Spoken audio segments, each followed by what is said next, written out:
L'Haÿ-les-Roses, c'est près de Paris pour RMC. Sylvia, malade depuis le 16 mars 2020.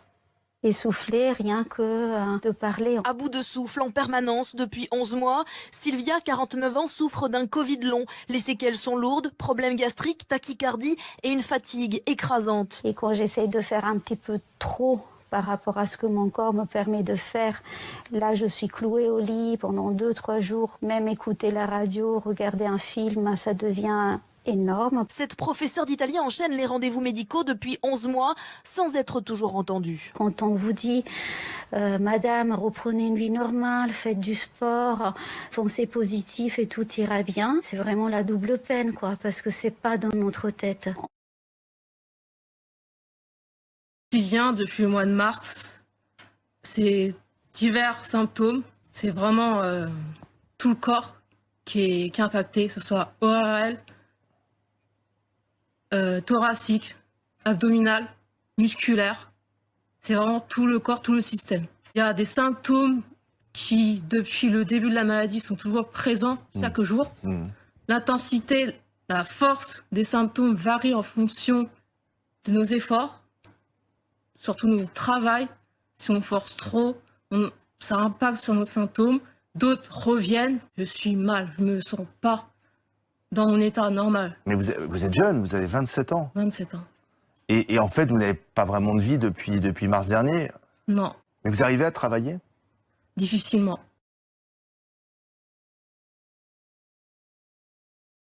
Va par vague avec des phases de crise souvent, et les symptômes persistants, c'est la fatigue chronique, une incapacité à l'effort et des douleurs articulaires, ça peut être des douleurs cervicales aussi. Par exemple, je fais mes courses, si je fais mes courses, c'est l'activité de la journée. Et l'incapacité à l'effort, elle se fait à l'effort physique, mais aussi à l'effort en termes de concentration. Il m'est arrivé, par exemple, de faire un trajet en voiture. J'avais 1 heure de trajet aller, 1 heure de trajet retour. Il m'est arrivé de dormir sur un parking. Je n'ai jamais fait ça de ma vie. Voilà, jamais. Ensemble, nous allons parler du Covid-19, de sa transmission, des symptômes aigus et des symptômes prolongés. Mais alors, qu'en est-il de la transmission? Il se transmet principalement par gouttelettes, soit par contact direct avec les muqueuses. Par exemple, une personne porteuse peut transmettre des gouttelettes dans l'air en toussant ou en éternuant. La personne saine en face d'elle inhale ces gouttelettes qui se retrouvent en contact de ces muqueuses du nez ou de la bouche, soit par contact indirect avec les muqueuses. Une personne saine peut toucher une surface contaminée et ensuite toucher une de ces muqueuses avec ses doigts en se frottant les yeux par exemple. Une fois cette infection, il y a une période d'incubation de 5 jours, c'est-à-dire qu'il y a un délai de 5 jours entre l'infection par le virus et le développement de la maladie. Et à l'intérieur, que se passe-t-il pendant ces 5 jours? Tout d'abord, le virus pénètre dans la cellule. Des petites protéines présentes à la surface, SARS-CoV-2, vont venir s'accrocher au récepteur ACE2 de la cellule. Le virus est alors internalisé par la cellule. En d'autres termes, il rentre dans la cellule et il libère son contenu. Ces petits récepteurs se trouvent sur la membrane plasmique de cellules de beaucoup d'organes, comme par exemple les cellules épithéliales alvéolaires du poumon. Ce récepteur est fortement exprimé au niveau du cœur ou du système digestif, les reins, le foie ou les intestins, bien que ces organes ne soient pas les plus touchés. L'infection des cellules épithéliales du tractus respiratoire génère plusieurs signaux de danger reconnus par différents récepteurs. Cette reconnaissance par les interrécepteurs entraîne une cascade de réactions, comme l'activation de facteurs de transcription ou la sécrétion de cytokines, permettant le recrutement de tout le système immunitaire. On assiste alors à une inflammation du site infecté. Cette infection permet la lyse des cellules infectées. L'inflammation explique donc l'endommagement des tissus infectés et aussi la sensation de brûlure dans les poumons ressentie par les patients. Cette réaction inflammatoire peut être excessive et toucher aussi une grande partie des poumons. En effet, normalement, le récepteur ACE2 permet l'élimination d'une certaine protéine, l'angiotensine 2. Le SARS-CoV-2, utilisant ces récepteurs, empêche l'élimination de la protéine.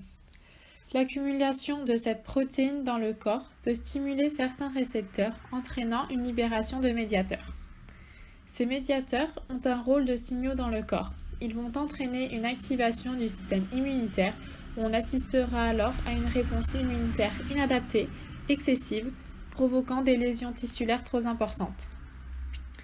Après ces 5 jours d'incubation, la Covid-19 peut se manifester par différents symptômes comme la fièvre ou la sensation de fièvre, c'est-à-dire des frissons ou une sensation de chaud-froid, la toux, des maux de tête, des courbatures, une fatigue inhabituelle, une perte brutale de l'odorat sans obstruction nasale, une disparition totale du goût ou une diarrhée.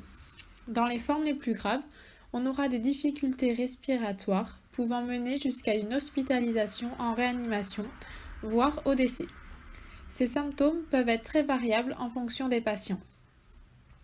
Suite à une infection de la Covid-19, qu'elle soit sévère ou non, certains patients peuvent développer des symptômes prolongés. Ces symptômes sont de formes très variables et différentes et peuvent évoluer de façon fluctuante sur plusieurs semaines ou mois. Les symptômes les plus fréquemment rencontrés sont une fatigue, des troubles neurologiques, cognitifs, sensoriels, céphalées, des troubles cardio-thoraciques comme des douleurs et oppressions thoraciques, tachycardie, dyspnée ou toux, et des troubles de l'odorat et du goût. Des douleurs, des troubles digestifs et cutanés sont également fréquents. 2 symptômes respiratoires vont particulièrement nous intéresser en kinésithérapie respiratoire car nous pouvons agir dessus en rééducation, la dyspnée et l'hyperventilation pulmonaire. La dyspnée est un essoufflement anormal ayant un retentissement sur les activités du patient. Nous pourrons agir sur cette dyspnée en proposant un réentraînement à l'effort. Le syndrome d'hyperventilation chronique est un dysfonctionnement respiratoire vraisemblablement d'origine centrale qui entraîne une respiration excessive. Cette respiration excessive entraîne une élimination excessive de CO2 responsable des symptômes du patient. Pour résumer les symptômes, le patient ressent un mal-être qui peut entraîner une accélération de la fréquence cardiaque qui augmentera la respiration. Nous sommes donc dans un cercle vicieux. Les signes et symptômes du syndrome d'hyperventilation chronique sont nombreux. On peut retrouver par exemple des signes de dyspnée, une anxiété, une toux, la présence en excès de soupirs, bâillements, raclements de gorge ou inspiration trop profonde. D'autres symptômes peuvent être observés comme céphalée, confusion, vertige, crampes ou douleurs musculaires. Une prise en charge par un kinésithérapeute est bénéfique pour les patients présentant ce syndrome. On espère que vous comprenez mieux maintenant l'importance des gestes barrières. Protégez-vous.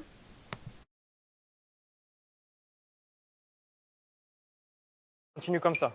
Au début, ce qu'on ne savait pas, c'est qu'il y a une atteinte globale de l'organisme. Tous les organes sont touchés. On avait noté les poumons. Maintenant, on sait qu'il peut y avoir des atteintes cardiaques, des atteintes rénales, des atteintes hépatiques et des atteintes cérébrales, ce qui est un petit peu nouveau.